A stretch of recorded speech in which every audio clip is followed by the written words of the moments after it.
Shalom, Yahshua, Shalom. First and foremost, I want to give all praise, honor, and glory to the Most High Yahweh. I do so in the name of His only begotten Son, Yahweh Shai. Double honors to the apostles and elders of Yasharallah.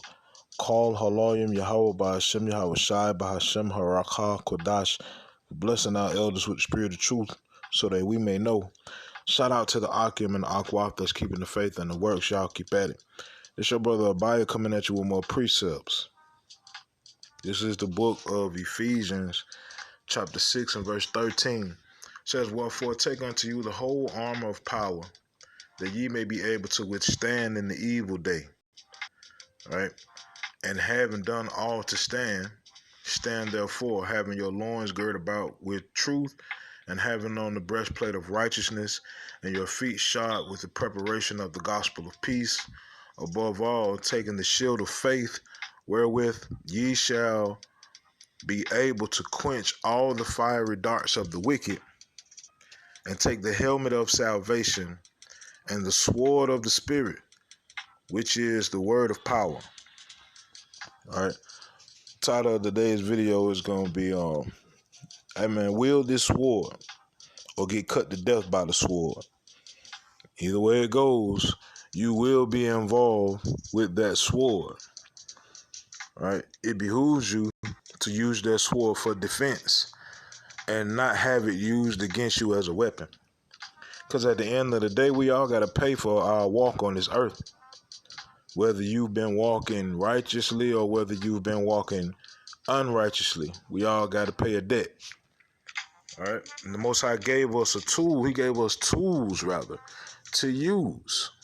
One is the sword, like we just read, the helmet of salvation, right? The whole armor of power that we may be able to withstand in the evil day. Right? When that time comes, man, if you've been doing what you're supposed to been doing, that sword is going to manifest into an actual sword. And the Most High is going to allow you to get some get back. But if you haven't been doing what you're supposed to been doing, that sword been poking you and jabbing you this whole time you've been on this planet, and you ain't been paying them wounds no attention. You just been leaking out. At the end of the day, when that day comes, you will die. All right? Let's go to the book of Romans. Because it just said that sword is the word. So Romans 8 and 16 says, "The Spirit itself beareth witness with our spirit that we are the children of power, and of children then heirs, heirs of power, and joint heirs with Hamashiach, if so be that we suffer with him, that we may be also glorified together." All right. The Spirit itself beareth witness with our spirit. The spirit that's inside of us, when we hear the Spirit spoken to us, all right, it bears witness that we should be wielding the sword. The sword is for us. It's like what it is, the Knights of the Round Table, King Arthur, where he was the only one that could pull out the sword because that sword was made for his hand. Right? It was for his bloodline. Right? Same thing. This sword, this spiritual sword that we hold and bring out, right, is specifically made for us and our people. All right? Let's see precisely what this sword entails. Right? John 6:63.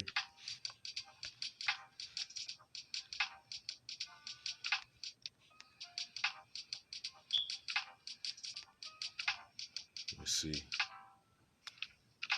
The book of John, chapter 6 and verse 63. It said, it is the Spirit that quickeneth. Right? The flesh profiteth nothing.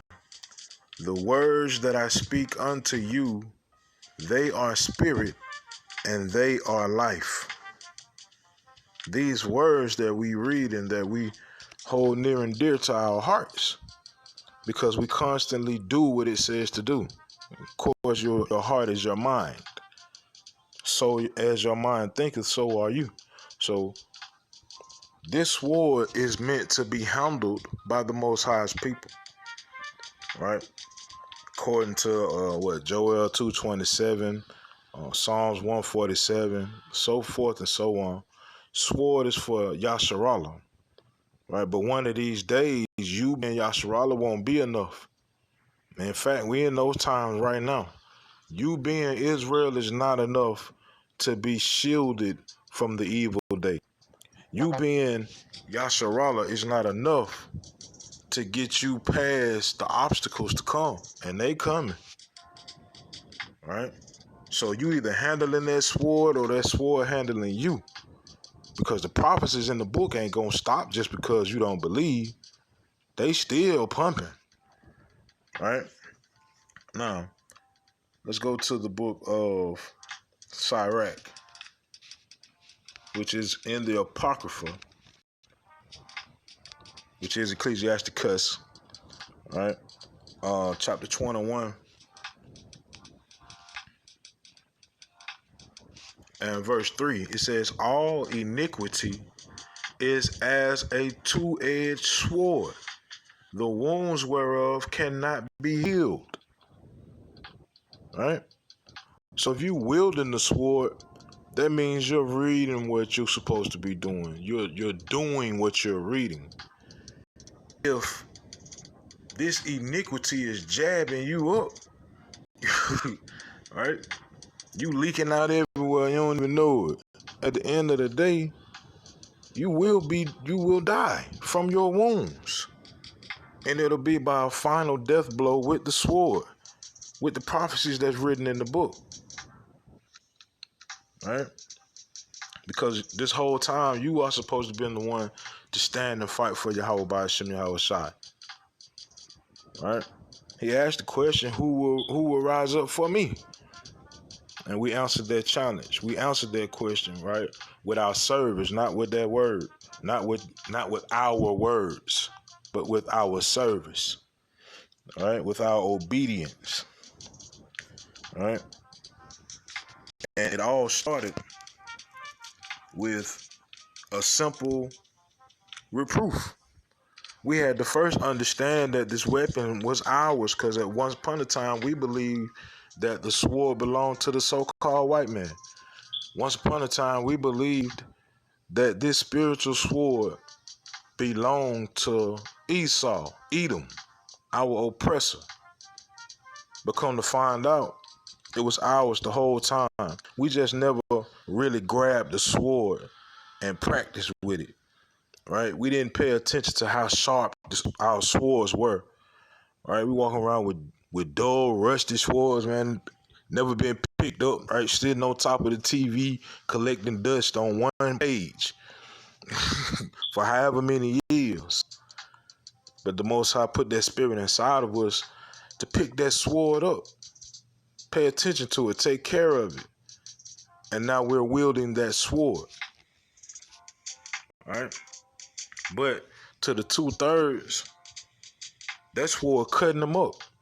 And this the proof. When me and my brethren here in the highways and hedges and the word come out, it battles with the spirits that are out along with us in these different people. When they hear, first and foremost, when they hear you not talking nice and low, right? You speaking with authority. Oh man. Oh man. The spirits hate that.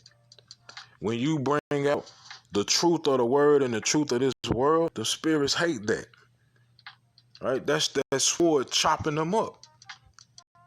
Right? Because they can't handle the truth of it. They have no shield, they have no armor. Their armor is falsified because it's of this world. And this world is not real. Right? So people walking around leaking everywhere, right? Let's see. Same book, the book of Sirach, chapter 26 and verse 28. Says, there be two things that grieve my heart, and the third maketh me angry. A man of war that suffereth poverty, and men of understanding that are not set by. and one that returneth from righteousness to sin, Yahweh prepareth such an one for the sword. Right? Eventually, you're going to catch that final death blow, and that's going to be the end of you till Shiloh come and we're in the kingdom. And even while we're in the kingdom, you're going to remember this life, this wicked life that you live. You're going to remember that you turn your back on Yahweh. You're going to remember that somebody, the Most High sent somebody your way to explain to you the truth of things, and you're going to remember that you didn't believe it. You're going to remember that you turned your back on the Most High Spirit being introduced to you. And you're going to remember that. That's what it says in the book of Daniel, chapter 12 and verse 2. All right, matter of fact, let's get that real quick.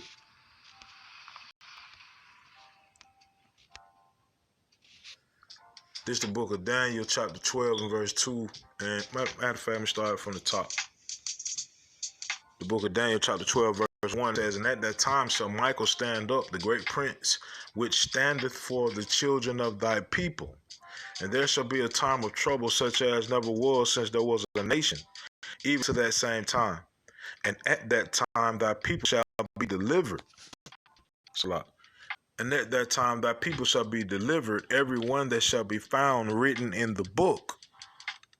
Only people that's going to be found written in the book are the ones that had on the whole armor of Yahweh, by Hashem Yahweh Shai. Right, verse 2 says, And many of them that sleep in the dust of the earth shall awake, some to everlasting life, and some to shame and everlasting contempt. All right, everlasting meaning non-stop, man. All right, so at the end of the day, we're going to see what's up. The prophecies popping off the pages. The more of us that wake up on a day-to-day basis, more things start to happen. The more research or the more history we research, the more truth comes out about who we are, about what this world is about, right? And it just keeps getting bigger and bigger and bigger, and worse and worse and worse for this earth. All right. Let me see. Let me go to the book of Zechariah.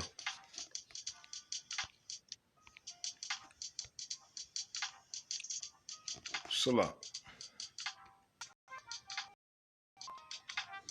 Right, so this is the book of Zechariah, chapter 13, and verse 8. It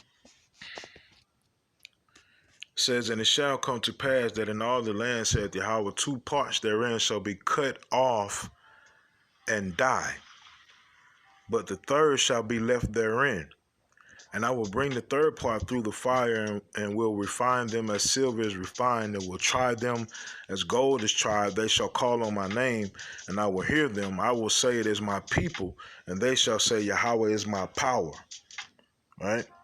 Those of us that have been wielding the sword, those of us that have been fighting against the spiritual wickedness in high places, the ones of us that have been boldly bumping with our enemy, Edom, right? The Most High said, when Yahweh Rach's army in his number, the Most High says that we will be able to call on his name, and he will hear us. He will say, It is my people, and we will say, Yahweh is our power, right?